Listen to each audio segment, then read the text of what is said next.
وأنقذنا من ظلمة ودياجر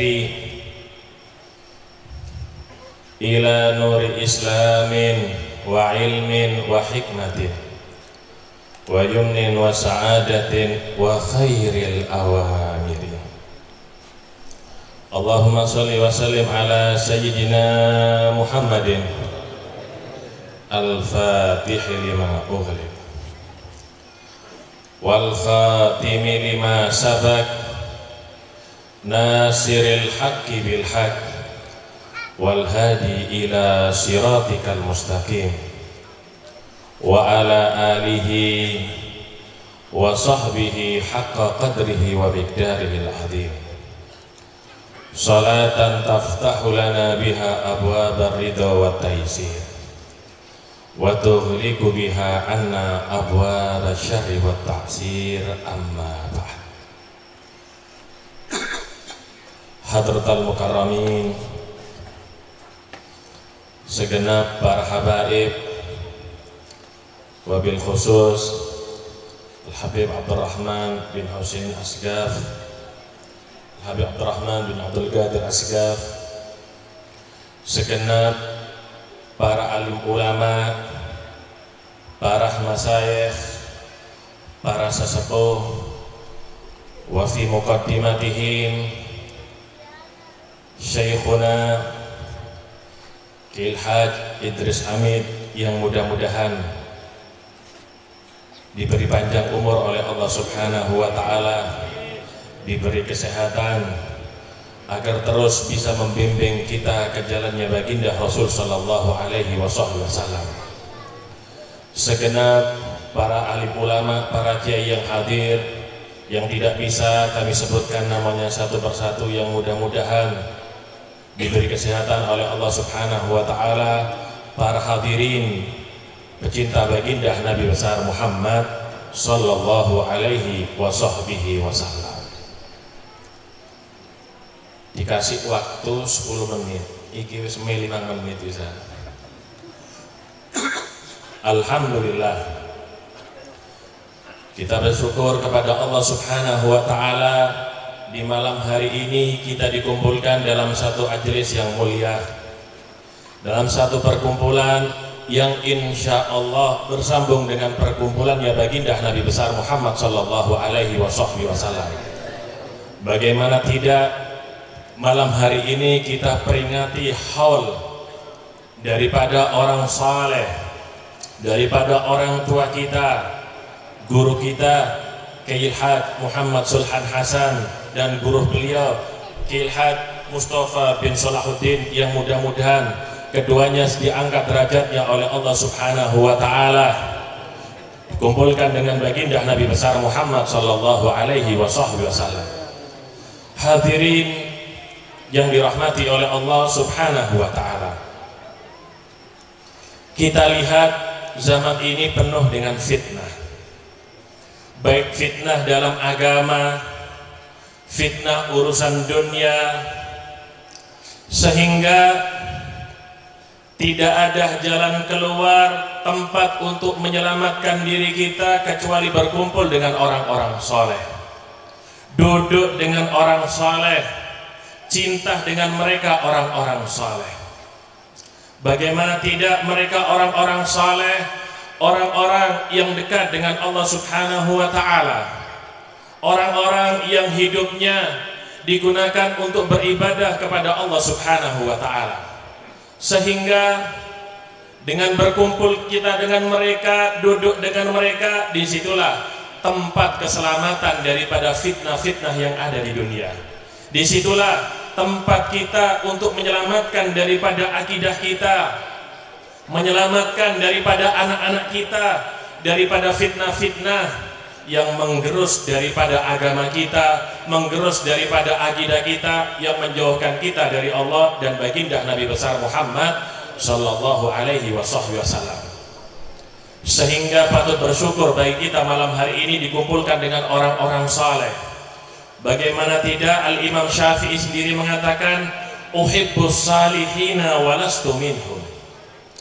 Aku cinta orang saleh, kata Imam Syafi'i, walaupun aku bukan termasuk golongan daripada mereka. Padahal Imam Syafi'i ini bukan cuma soleh, tapi beliau ini manusia pilihan Allah Subhanahu wa ta'ala. Beliau adalah walinya Allah Subhanahu wa ta'ala, kekasihnya. Beliau masih mengatakan uhibbus salihin walastu minhum. Aku cinta orang soleh walaupun aku bukan termasuk daripada golongannya. Ketika Imam Syafi'i mengucapkan ini, apa jawaban daripada murid beliau Al-Imam Ahmad bin Hanbal? Tuhibbus salihin wa anta minhum. Engkau cinta orang soleh dan engkau termasuk orang soleh, kata muridnya Al-Imam Ahmad bin Hanbal. Apa sih tujuannya dekat dengan orang soleh? La'alli an anala bihim syafa'ah, kata Imam Syafi'i. Karena beliau berharap dengan berkumpul dengan orang-orang soleh yang ada di dalam ini misalnya, apa yang beliau harap? Asy-syafa'ah, mendapatkan syafaat, mendapatkan pertolongan di hari kiamat nanti. Berapa banyak sholat kita kalau kita mau mengandalkan sholat kita di hadapan Allah Subhanahu wa ta'ala nanti? Berapa banyak wirid kita, sedekah kita, ibadah kita? Gak ada yang bisa diandalkan daripada ibadah kita. Sholatnya kita gak khusyuk, ibadahnya kita sedikit, belum lagi riya, ingin dilihat oleh manusia. Kalau kita tidak berkumpul, tidak mengikat hati kita dengan orang-orang saleh, rasanya sulit bagi kita nanti di padang mahsyar untuk selamat daripada murkanya Allah Subhanahu wa ta'ala. Hadirnya kita di malam hari ini, terus terang kita berharap barokah daripada sahibul haul, barokah daripada guru-guru kita yang hadir ada di dalam, untuk menjadi bekal kita di akhirat nanti ketika kita dihisab di hadapan Allah Subhanahu wa ta'ala. Seekor anjing, binatang yang najis, binatang yang menjijikkan, najisnya pun harus dibersihkan 7 kali dengan air dan salah satunya dengan tanah. Ketika seekor anjing cinta dengan orang soleh, itu anjing dimasukkan surga oleh Allah Subhanahu wa ta'ala. Bagaimana dengan manusia, umatnya Nabi Muhammad, cinta dengan orang soleh, duduk dengan orang soleh, berkumpul dengan orang soleh. Anjing daripada Ashabul Kahfi, ketika berkumpul dengan orang-orang soleh, di akhirat nanti dimasukkan surga ini anjing. Padahal binatang yang menjijikkan dan najis mughaladzah. Bagaimana dengan kita umat Nabi Muhammad? Bagaimana dengan kita yang cinta dengan baginda Rasul Sallallahu Alaihi Wasallam? Ketika kita cinta dengan orang soleh, insya Allah orang soleh tadi akan mengaitkan cinta kita kepada baginda Nabi besar Muhammad Sallallahu Alaihi Wasallam. Orang soleh tadi menjadi wasilah kita untuk sampai kepada baginda Nabi besar Muhammad Sallallahu Alaihi Wasallam. Bagaimana Allah mengabadikan di dalam Al-Quran keturunan daripada orang-orang soleh. Mereka mendapatkan penjagaan, perhatian, riayah dari Allah Subhanahu wa ta'ala, walaupun amalnya tidak sama dengan amal orang tuanya. Wa amal jidaru fakana li ghulamaini yatimaini fil Madinah wa kana tahtahu kanzul lahuma wa kana abuhuma salihah. Nabi Khidir dan Nabi Musa ketika pergi ke suatu tempat, Nabi Musa harus mengikuti daripada petunjuk Nabi Khidir. Sedikit pun Nabi Musa nggak boleh membantah daripada perintah Nabi Khidir pada saat itu. Kalau sudah membantah, di situ akan berpisah Nabi Khidir dengan Nabi Musa. Sampai Nabi Musa ini dan Nabi Khidir ada di suatu desa. Lapar, Nabi Musa ini seperti kita, kalau lapar ya sama. Lapar Nabi Musa dan Nabi Khidir. Zaman dulu nggak ada Indomaret, nggak ada minimarket, nggak ada warung. Kalau sekarang kita lapar, kita berhenti dimanapun, ada warung, ada makanan di mana-mana. Kalau dulu kalau mau makan ya harus masak dulu, nggak ada makanan cepat saji seperti zaman sekarang. Akhirnya Nabi Musa dan Nabi Khidir mengetuk pintu rumah satu persatu untuk minta makan. Diketuk pintu rumah orang di desa tersebut. Satu persatu diketuk pintunya untuk minta makan. Jaluk sego 2 piring, cuma untuk nasi 2 piring. Tapi semua rumah yang diketok pintunya oleh Nabi Musa dan Nabi Khidir, nggak ada yang ngasih makan. Sampai desa tersebut dinamakan Qaryatul Bukhala, desa orang yang pelit. Desanya orang yang pelit, kata ulama tafsir. Cuma minta makan 2 piring, nggak ada yang ngasih makan. Apalagi zaman sekarang, meditnya bukan main. Bukan minta ampun sudah meditnya. Ada orang mau minta sumbangan, macam-macam tulisannya dilawangi. Izin RT RW, kemudian sekalian izin bupati mungkin. Akhirnya jalan Nabi Musa dan Nabi Khidir. Nabi Khidir mendapatkan satu rumah yang mau rubuh. Nabi Musa diajak sama Nabi Khidir, Musa, ayo, rumah ini mau rubuh. Kasihan yang punya ini 2 anak kecil, kasihan. Ayo kita bangun, kita luruskan, kita kuatkan bangunan ini, karena di bawahnya ini ada harta karun.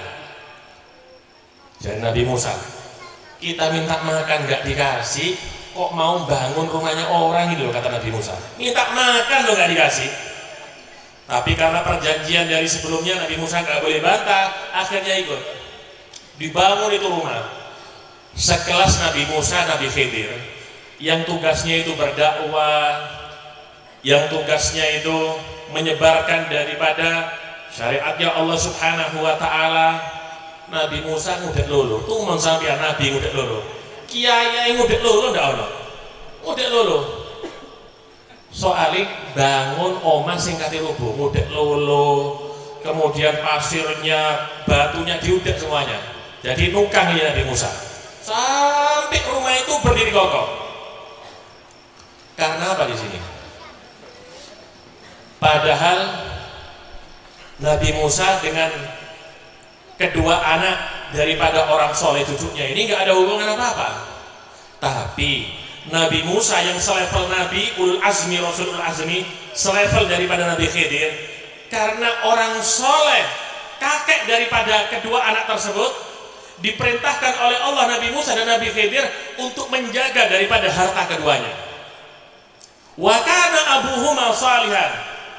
Dikatakan oleh ulama tafsir, kata Al-Imam Baghawi, orang tua yang soleh di sini bukan orang tua yang pertama, bukan kakeknya, bukan kakek ayah daripada kakeknya, tapi kakek yang nomor 7, kata ulama tafsir.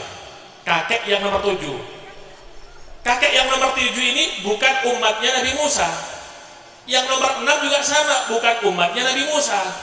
Kakek pertama, kelima, keenam ini bukan orang soleh.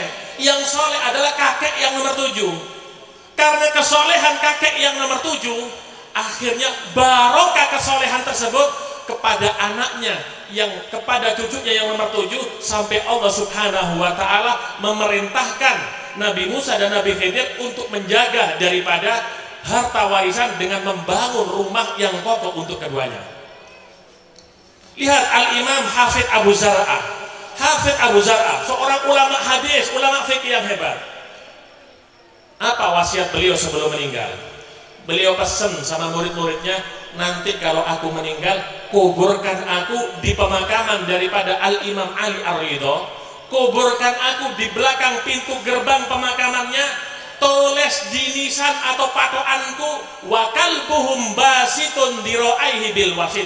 Tulisan di situ, seperti kalbuhum basitun dira'aihi bil wasid, seperti anjing daripada Ashabul Kahfi yang menjulurkan daripada kedua tangannya. Aku ingin dikumpulkan dengan orang soleh, kata Hafidz Abu Zar'ah. Oleh karenanya mari di zaman yang akhir ini, agar kita selamat daripada fitnah, selamat dari semuanya, ayo kita berkumpul dengan orang-orang soleh, dekati mereka, minta wasiat kepada mereka, minta bimbingan kepada mereka. Insya Allah dengan mendekati orang-orang soleh, kita berkumpul dengan Nabi Muhammad SAW. Mudah-mudahan yang sedikit ini bermanfaat bagi kita semua, dan kita semua yang hadir mendapatkan barokah daripada sahibul haul, yang nantinya kita sampai kepada baginda Nabi besar Muhammad SAW. Wa sallallahu ala sayyidina Muhammadin wa ala alihi wa sahbihi wasallam, walhamdulillahirabbil alamin, wal afa minkum, wassalamu alaikum warahmatullahi wabarakatuh.